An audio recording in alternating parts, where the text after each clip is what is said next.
चलो ध्यान दो, समझो, नोट्स हैं तो नोट्स से खोलो, नोट्स नहीं है तो बुक से खोलो, और पूरा फोकस मेरी तरफ ध्यान देना। जो जो मैं बोलता जाऊंगा हर एक चीज़ को आपको कंज्यूम करना है और याद रखना है, ठीक है। फोर्स चैप्टर में सबसे पहले जो आपको याद रखना है वो याद रखना है फोर्स की definition. What is force? A push or a pull is known as force. जब हम किसी ऑब्जेक्ट को पुश करते हैं या पुल करते हैं अपनी साइड, तो हम उसके ऊपर क्या लगा रहे हैं? फोर्स। वही उसकी डेफिनेशन कहलाती है, a push or a pull is known as force. ठीक है। उसके बाद आपको ध्यान रखने हैं इफेक्ट्स ऑफ फोर्स। क्या आप फोर्स की हेल्प से क्या कर सकते हैं? क्या मैं फोर्स की हेल्प से किसी रुके हुए ऑब्जेक्ट को मूव करा सकता हूँ? क्या फोर्स की हेल्प से किसी चलते हुए ऑब्जेक्ट को रोक सकता हूँ? जैसे फुटबॉल में होता है, फुटबॉल रुकी हुई है, आपने किक लगाई, उसके ऊपर फोर्स लगाया, फुटबॉल मोशन में आ गई। गोलकीपर ने फिर से फोर्स लगाया, बॉल को रोक दिया। तो एक रुकी हुई चीज को चलाया जा सकता है, चलती हुई चीज को रोका जा सकता है बाय अप्लाइंग फोर्स। क्या फोर्स लगाकर मैं किसी चीज की स्पीड चेंज कर सकता हूँ? अगर साइकिल या बाइक के पीछे हम धक्का लगाना शुरू कर दें तो उसकी स्पीड बढ़ जाएगी। होगा या नहीं होगा ऐसा, है ना? तो फोर्स से हम क्या कर सकते हैं? स्पीड चेंज कर सकते हैं। एक्टिवा बाइक में यही तो करते हैं, एक्सेलरेटर की हेल्प से फोर्स बढ़ाते हैं, और फोर्स बढ़ाने से क्या हो जाता है? स्पीड इंक्रीज हो जाती है। कोई दिक्कत परेशानी इसमें? क्लियर है सभी को यहाँ तक? तो फोर्स की हेल्प से हम स्पीड बढ़ा सकते हैं। क्या फोर्स की हेल्प से हम डायरेक्शन चेंज कर सकते हैं? कोई मूविंग ऑब्जेक्ट है, सीधा जा रहा है, हमने स्टीयरिंग इधर घुमा दिया तो वो इधर मूव होगी, है ना? तो हम फोर्स की हेल्प से डायरेक्शन भी चेंज कर सकते हैं किसी मूविंग ऑब्जेक्ट की। क्या फोर्स की हेल्प से हम किसी ऑब्जेक्ट की शेप और साइज चेंज कर सकते हैं? फोर्स लगाकर हम बलून की शेप और साइज चेंज कर सकते हैं, फोम की शेप और साइज चेंज कर सकते हैं। बहुत सारे ऑब्जेक्ट्स हैं जिनकी हम शेप और साइज को क्या कर सकते हैं? चेंज कर सकते हैं। ठीक है। तो ये सारे इफेक्ट्स किसके हैं? फोर्स के हैं।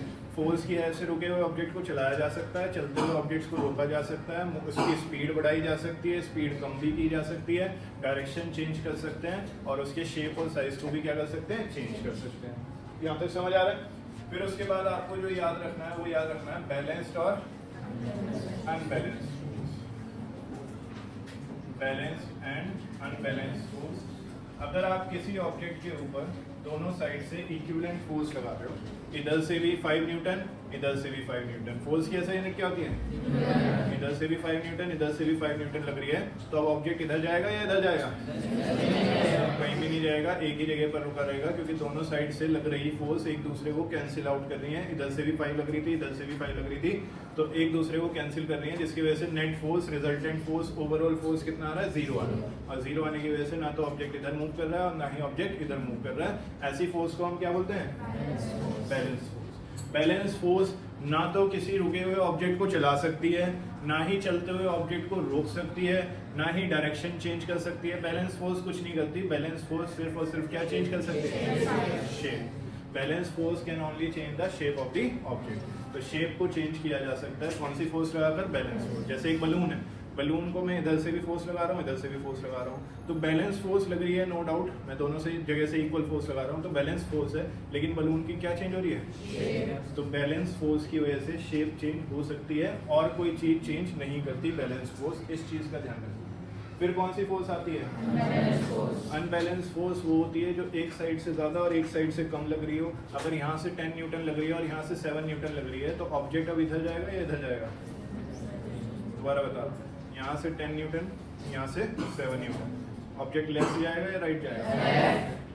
लेफ्ट की तरफ जाएगा, क्योंकि इस डायरेक्शन में ज्यादा फोर्स लग रही है। तो जिस डायरेक्शन में ज्यादा फोर्स लग रही होगी उसी डायरेक्शन में मोशन होना शुरू हो जाएगा, जिसमें ओवरऑल रिजल्टेंट फोर्स 0 ना आए, उस फोर्स को आप क्या बोलते हो? Unbalance force. अनबैलेंस फोर्स की वजह से ही वो सारे इफेक्ट्स आते हैं जो अभी हमने इफेक्ट्स ऑफ फोर्स डिस्कस किए थे ना, कि फोर्स ये कर सकती है, फोर्स रुके हुए ऑब्जेक्ट को चला सकती है, चलते हुए ऑब्जेक्ट को रोक सकती है, डायरेक्शन चेंज कर सकती है, स्पीड चेंज कर सकती है, शेप और साइज चेंज कर सकती है। वो सारी की सारी चीजें कौन करता है? मेनली कौन करता है? बैलेंस फोर्स सिर्फ और सिर्फ क्या चेंज करता है? शेप ऑफ द ऑब्जेक्ट को चेंज करता है। यहाँ तक किस को क्लियर हो रहा है? रिवाइज हो रही है चीजें? उसके बाद जो हमने टॉपिक पढ़ा था और हमें याद रखना है इनर्शिया और उसके टाइप्स। इनर्शिया ऑब्जेक्ट की, सभी ऑब्जेक्ट्स की वो प्रॉपर्टी है जिसकी वजह से अगर वो ऑब्जेक्ट रेस्ट में है तो रेस्ट में ही रहना चाहता है, और मोशन में है तो मोशन में ही रहना चाहता है। क्या ये प्रॉपर्टी सभी ऑब्जेक्ट्स में पाई जाती है? जो हल्के ऑब्जेक्ट्स होते हैं उनमें कम होती है, जो भारी ऑब्जेक्ट्स होते हैं उनमें ज़्यादा होती है। तो इनर्शिया एक ऐसी क्वांटिटी है जो किसके ऊपर डिपेंड करता है? मास के ऊपर। किसके ऊपर डिपेंड करता है? Inertia is the internal property of any object by which if any object is at rest it tend to remain at rest. अगर कोई ऑब्जेक्ट रेस्ट में है तो वो रेस्ट में ही रहना चाहता है, and if any object is in motion it tend to remain in motion, तो वो मोशन में ही रहना चाहता है अगर कोई मोशन में है। तो इसी प्रॉपर्टी को हम क्या बोलते हैं? इनर्शिया। और इनर्शिया किसके ऊपर डिपेंड करती है? इनर्शिया किसके ऊपर डिपेंड करती है? फिर उसके आते हैं टाइप्स, ठीक है। पहले इनर्शिया मास के ऊपर डिपेंड करती है। इसका एक एग्जांपल देख लेते हैं। एक साइकिल को मूव करना आसान है या एक ट्रक को मूव करना? साइकिल को मूव करना आसान है क्योंकि साइकिल का मास कम है, उसका इनर्शिया भी कम है। ट्रक का मास ज्यादा है, उसका इनर्शिया भी ज्यादा है, इसलिए ट्रक को मूव करना मुश्किल हो जाएगा, ट्रक के ऊपर फोर्स लगाना मुश्किल हो जाएगा, ठीक है। तो इसलिए इनर्शिया वो प्रॉपर्टी है जो किसके ऊपर डिपेंडेंट होती है? कई बार एजर्शन रीजन में, एमसीक्यू में ये सब चीजें पूछी जाती हैं कि बताओ इनर्शिया किसके ऊपर डिपेंडेंट होती है? मास। किसके ऊपर डिपेंडेंट होती है? अगर मैं एक ग्लास लूं और उस ग्लास के ऊपर एक कार्ड रख दूं, प्लेन कार्ड जो आते हैं, ताश के पत्ते जो होते हैं, एक कार्ड मैंने रख दिया और उसके ऊपर एक कॉइन रख दिया, ठीक है। क्या रख दिया? कॉइन। और फिर मैं इस ताश के पत्ते को आगे फेंक दूं, एकदम से फोर्स लगाऊं इसके ऊपर, जैसे हम स्ट्राइकर पे लगाते हैं कैरम खेलते हुए, ऐसे ही मैं एक फोर्स इस ताश के पत्ते के ऊपर लगा रहा हूँ। तो ये ताश का पत्ता तो आगे चला जाएगा, लेकिन वो जो कॉइन है वो रेस्ट में था और रेस्ट में ही रहना चाहेगा। किसकी वजह से? इनर्शिया की वजह से। तो कॉइन वहीं रह जाएगा, ताश का पत्ता आगे चला जाएगा। कितने बच्चे एग्री कर रहे हैं इस बात से? सभी का ध्यान भी है क्लास में? ताश का पत्ता आगे चला जाएगा, कॉइन वहीं रह जाएगा, जिसकी वजह से कॉइन नीचे गिर जाएगा। नीचे कौन खींच रहा है? ग्लास तो नहीं खींच रहा, कौन खींच रहा है? ग्रेविटी की वजह से वो नीचे आ जाएगा। यहाँ तक समझ आ रही बात? ये एक्सपेरिमेंट ज्यादा बेहतर किसमें होगा? 1 रुपी कॉइन में या 5 रुपी कॉइन? कौन कौन कह रहा है 5 रुपी कॉइन? रीजन कृष्णा? क्योंकि 5 रुपी कॉइन का mass as compare to 1 rupee coin ज्यादा होगा, इसलिए 5 रुपी कॉइन का इनर्शिया भी ज्यादा होगा। समझ आ रही है बात? तो इनर्शिया किसके ऊपर डिपेंडेंट होती है? Mass of the.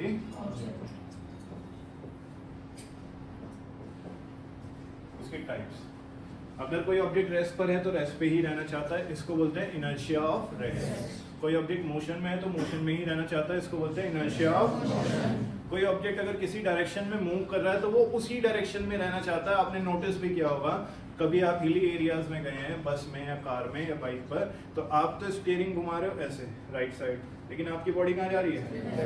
ऐसा किस किसने ऑब्जर्व और फील किया रियल लाइफ? सभी ने किया ऑलमोस्ट। आप स्टीयरिंग घुमा रहे हो लेफ्ट साइड में, बट आपकी बॉडी कहाँ जा रही है?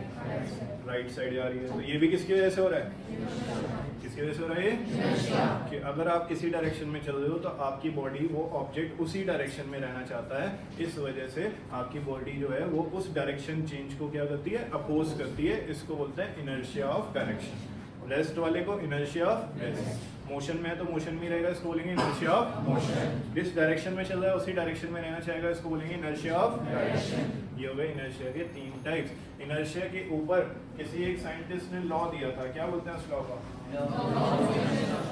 किसने दिया था वो? Newton, first law of motion. इसको और क्या बोलते हैं? Law of Newton. न्यूटन ने सिर्फ इतनी सी बात ऐड की थी, उन्हें पता था कि ऑब्जेक्ट अगर रेस्ट में है तो रेस्ट में ही रहना चाहता है, मोशन में है तो मोशन में ही रहना चाहता है। इस प्रॉपर्टी को पहले से हम जानते हैं किस नाम से? इनर्शिया। उन्होंने सिर्फ इतना सा ऐड किया, until and unless an external unbalanced force is applied on it. Until and unless an external unbalanced force is applied on it. If an object is in rest, it tends to remain at rest. If an object is in motion, it tends to remain in motion. Until and unless an external unbalanced force is applied on it. इसका एक example भी दिया था, जब हम सुबह को rest में होते हैं तो रेस्ट में ही रहना चाहते हैं, घर वाले हमें उठाते रहते हैं, लेकिन हम बोलते रहते हैं 5 मिनट और 2 मिनट और, है ना। और कब तक हम रेस्ट में रहते हैं? जब तक चप्पल या चाटा कुछ हमारे आकर ना लग जाए, कि एक्सटर्नल अनबैलेंस फोर्स आकर ना लगे, तब तक हम रेस्ट में ही रहना चाहेंगे, ठीक है। इसी चीज को न्यूटन ने अपने लॉ में कहा, और उस लॉ को हम किस नाम से जानते हैं? Also known as. इसके ऊपर काफी सारे क्वेश्चंस आते हैं, मैंने आपको लिखवाया था। सबसे पहला क्वेश्चन तो ये कि जब कार और बस में आप बैठे हो और कार और बस एकदम से स्टार्ट होती है, तो कार और बस तो आगे चली जाती है, लेकिन आपको झटका लगता है पीछे की तरफ। झटके के लिए क्या वर्ड लिखवा रखा है? झटके के लिए क्या वर्ड लिखा हुआ है? तो जैसे ही कार या बस स्टार्ट हो रही है तो वो तो किस में आ रही है? मोशन में। बट आपकी बॉडी किस में थी? और वो भी किस में ही रहना चाहिए? इसकी वजह से इसलिए कार तो जाती है आगे, लेकिन आपकी बॉडी कहाँ जाती है? पीछे। To oppose the motion, motion को अपोज करने के लिए, है ना। कार स्टार्ट होते ही आपके लेग्स तो मोशन में आ जाते हैं, क्योंकि कार के साथ जुड़े हुए थे, वो कार के साथ एकदम से आगे चले जाते हैं। लेकिन आपकी जो अपर बॉडी है वो रेस्ट में थी, रेस्ट में ही रहना चाहती है, इसलिए आपको कहाँ झटका लगता है? पीछे की तरफ। और ऐसा ही तब होता है जब कार और बस को एकदम से रोका जाता है। कृष्णा सीधे होकर बैठो। कार और बस को जब एकदम से रोका जाता है तो क्या होता है? कार और बस जब मोशन में थी, आपकी बॉडी भी किस में थी? और किस में ही रहना चाहेगी? तो जैसे ही ब्रेक लगेंगे, फोर्स लगेगी, वो तो फोर्स कार पे लगी है ना, तो कार तो रुक गई, बस तो रुक गई, लेकिन आपकी बॉडी मोशन में थी, मोशन में ही रहना चाहिए, इसलिए आपको झटका लगेगा कहाँ? आगे की तरफ, है ना। इसलिए आपको सीट बेल्ट पहनने के लिए बोला जाता है कि जब भी आप कार में जाएं तो आप सीट बेल्ट को लगाकर रखें, ताकि झटका जो लगे इनर्शिया की वजह से वो एब्जॉर्ब कर ले कौन? सीट। यहाँ तक किस किस को समझ आ रहा है? ऐसे ही जब हम कोई लगेज लेकर जाते हैं या कार के ऊपर या बस के ऊपर रखे तो एडवाइस किया जाता है कि इसको बांध दो। अगर नहीं बांधेंगे तो क्या होगा? जैसे ही हम कार स्टार्ट करेंगे तो कार तो आगे जाएगी, लेकिन लगेज रेस्ट में था, रेस्ट में ही रहना चाहेगा, इसलिए लगेज पीछे की साइड गिर सकता है, हमारा नुकसान हो सकता है। चांस की बात है नहीं गिरा, लेकिन जब कार चल रही है, बस चल रही है और एकदम से ब्रेक सप्लाई करने पड़े तो कार और बस तो रुक जाएगी, लेकिन लगेज किस में था? मोशन में, और मोशन में ही रहना चाहेगा, इसलिए लगेज आगे की तरफ गिर जाएगा, जिससे भी हमारा मोशन में। लेकिन जो डस्ट पार्टिकल्स थे वो किस में थे? रेस्ट में। और किस में ही रहना चाहेंगे? रेस्ट में। जिसकी वजह से कारपेट मोशन में आ गई, डस्ट पार्टिकल रेस्ट में वहीं रह गए और नीचे गिर जाएंगे। किसकी वजह से? कुछ हवा की वजह से इधर उधर हो जाएंगे, जो ज़्यादा हल्के पार्टिकल होंगे, और जो हैवी पार्टिकल्स होंगे वो कहाँ गिर जाएंगे? नीचे। जब हम चद्दर झाड़ते हैं तब भी तो हम सेम ही रूल अप्लाई कर रहे हैं इनर्शिया का। चद्दर झाड़ने के टाइम पर चद्दर किस में आ जाती है? मोशन में। डस्ट पार्टिकल्स किस में थे? रेस्ट में। और किस में ही रहना चाहेंगे? इस वजह से चद्दर से जो डस्ट पार्टिकल्स हैं वो सारे अलग हो जाते हैं। कपड़े को जब सुखाने जाते हो, गीले कपड़े को, तो ऐसे ही डाल देते हो या पहले ऐसे झटकते हैं उसको? एक बार झटका जाता ना, तो उसको झटक क्यों रहे हैं? ताकि वो कपड़ा किस में आए? मोशन में। और उसके अंदर जो वाटर ड्रॉपलेट्स थे वो किस में थे? रेस्ट में। किस में रहना चाहेंगे? ड्यू टू तो कपड़ा झटकने के बाद वो सारे के सारे एक्स्ट्रा वाटर ड्रॉपलेट्स उस कपड़े से अलग हो जाते हैं। यहाँ तक समझ आ रहा है सभी को? तो ये सारी चीजें हमें ध्यान रखनी है। बस से चलते चलते भी आपको मना किया जाता है, चलती बस से नहीं उतरना चाहिए, चलती ट्रेन से नहीं उतरना चाहिए। आपने देखा भी होगा कुछ लोग करते हैं, चलती बस में चढ़ने की कोशिश करते हैं या उतरने की कोशिश करते हैं। अब देखो होता क्या है, जब बस मोशन में है तो आपकी बॉडी भी किस में है? और आप चलती बस से एकदम से उतर कर रुक गए तो आपकी बॉडी एकदम से किस में आ गई? जबकि वो थी किस में? और किस में ही रहना चाहिए? तो आपने कोशिश तो करी एकदम से रेस्ट में आने की, लेकिन एकदम से रेस्ट में नहीं आएंगे, जिसकी वजह से आपको झटका लगेगा और आप गिर जाओगे, और गिरने की वजह से आपको चोट लग जाएगी। तो ऐसे बहुत सारे एक्सीडेंट्स होते हैं बस के बाहर या रेलवे स्टेशन पे कि चलती हुई बस से उतरने की कोशिश की या चलती हुई ट्रेन से उतरने की कोशिश की, वो गिर गए, पैर कई बार नहीं संभल पाते, नहीं बैलेंस बन पाते। तो आपने देखा होगा अगर कुछ लोग उतरते भी हैं, जिनको प्रैक्टिस होती है, जो डेली अप डाउन कर रहे हैं, तो वो भाग के उतरते हैं। कभी नोटिस किया इस चीज़ को? किसने रियल लाइफ में नोटिस किया? ठीक है, अगर कोई चलती बस से या चलती ट्रेन से उतर रहा है, मैं ये नहीं कह रहा कि आपको भी करना है, मैं सिर्फ बता रहा हूँ कि इस चीज़ को ऑब्जर्व करना, ठीक है? आपको नहीं उतरना, ऐसे कोई एक्सपेरिमेंट्स आपको करके देखने की जरूरत नहीं है। इन सब चीज़ों को सच मान के चलो कि हाँ ऐसा होता है, ठीक है? ये नहीं कि चलती हुई ट्रेन से चलो आज कुछ तूफानी करते हैं, एक थम्स अप ले लिए और चलो करके देखते हैं, ऐसा नहीं करना। न्यूटन जी की बात पर विश्वास रखना है, चलती बस से नहीं उतरना, और अगर कोई उतर रहा भी है तो आप उसे देखना कि वो साथ साथ भागता हुआ उतरेगा और धीरे धीरे फिर अपनी बॉडी को रेस्ट में लाएगा। अगर वो एकदम से रेस्ट में ले आएगा तो उसको झटका लगेगा, जिसकी वजह से वो गिर जाएगा। ये सब किस किस को समझ आ रहा है?